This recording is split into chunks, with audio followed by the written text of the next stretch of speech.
This is Stormy Cloud 21. Today we're going to look at some brand new Jurassic World minis. Not all of them. This says that you can collect up to 21 of them, and it is Series 3. And if you know the codes on these, you can find them that way. That's how I found the one I wanted, the one and only one I really wanted, and a couple others that I thought might be good choices as well. This is the side of the packaging. I wanted to keep the packaging. If I'm going to go to all the trouble to buy these, I wanted to keep the packaging with it. And I can consolidate it and make it smaller, but I wanted to save it.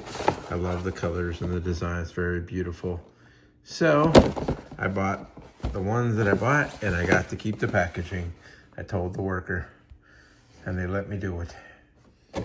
Inside this box, it opens up and there's like a T-Rex head on there. And then in here, there was 21 boxes. I found a full set. I only bought 3 of the 21. So today we're just gonna look at the 3 that I bought, open them up, check them out, and that's all we're gonna do. So the first box we've got, and it has a couple of Raptors, a gray one and a red version or brownish version. Really cool looking. It says Series 3 Jurassic World Minis. Here are all the different ones in the collection. The ones I was interested in getting is, of course, Dreadnoughtus. I have Mosasaurus, but if I knew the code, I would have got another one. I like these two, but I skipped them because I didn't have all the codes I needed, and I wanted to get the job done. This one looks appealing, as I have the Hammond Collection Geosternbergia. But I was going for this one, and I was going for this one, and I was going for this one. Anything else, if I knew the codes, I might try. But I was kind of in a hurry the day I found these, so I went with what I could do at best.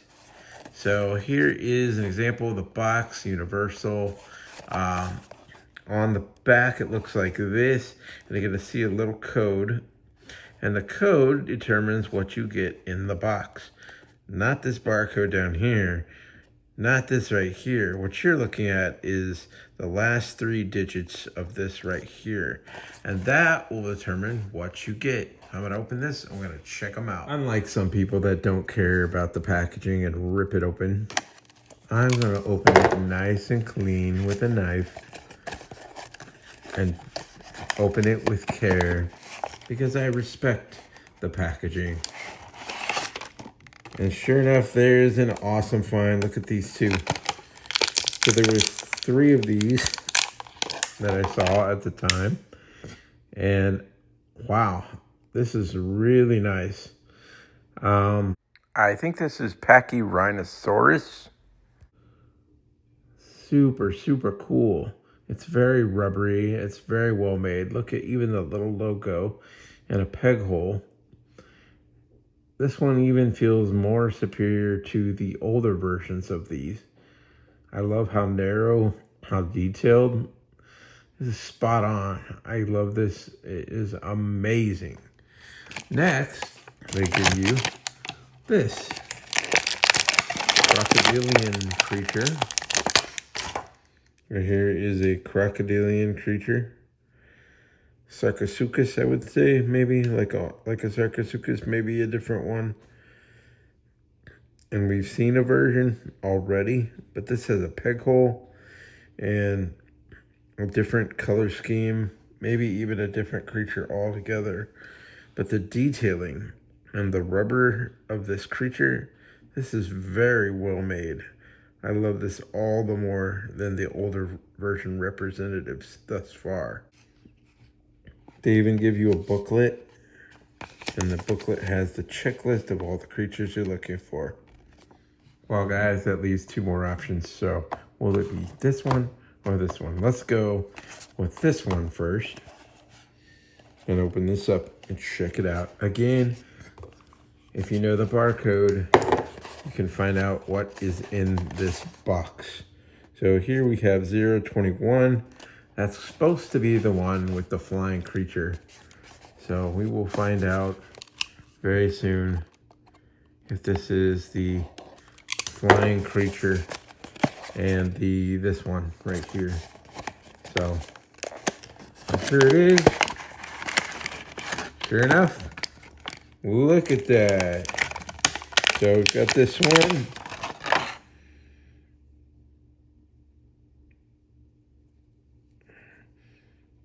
So the thing I notice about these Jurassic World minis is that they're just so much better made.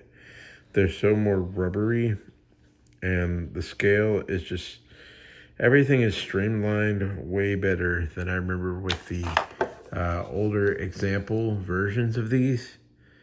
I'm liking these new ones all the more. I would have loved to bought the whole box, but I didn't really need a lot of them because I have those from the past. But from what I'm seeing so far, this is gold because these are so well made. Now, the other one that I have is this, and this would be a cool one to have more than one of. But this, as you can see, is the Dimorphodon. Now, I don't like the way the wings are stuck in that position more. I wish you could flap them around more. But it does have a nice logo, a peg hole, and the sculpt. You can even see the little teeth. This thing is amazing as a flying reptile. I just wish you could really flap those wings a lot more. So, one of these is good enough for me.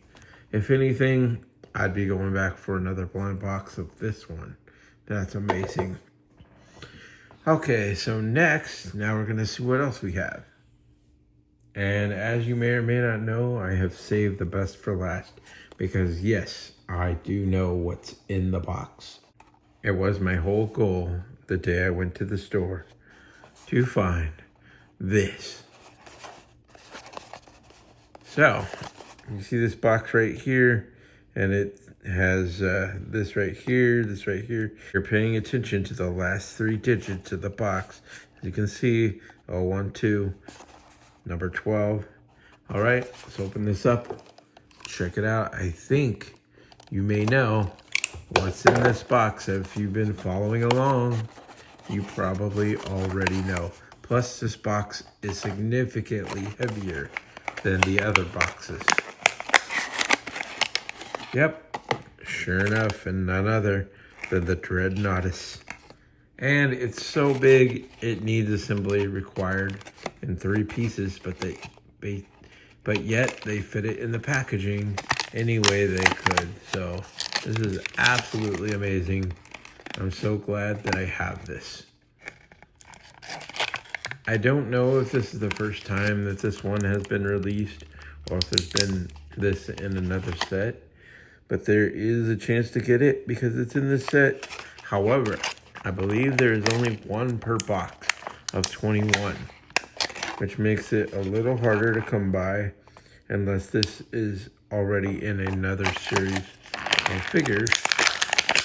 Then you could possibly find it that way. Now here is where you peg in the tail and the head. Obviously the tail will go in here. I'm not sure if you can take it back out once you put it in. I don't know. So now we have installed the tail, and now we're going for the neck piece of this Dreadnoughtus. I'm going to turn it around. Here's the inside again. And you should be able to feel something of a click if it goes in there. It's not going in yet.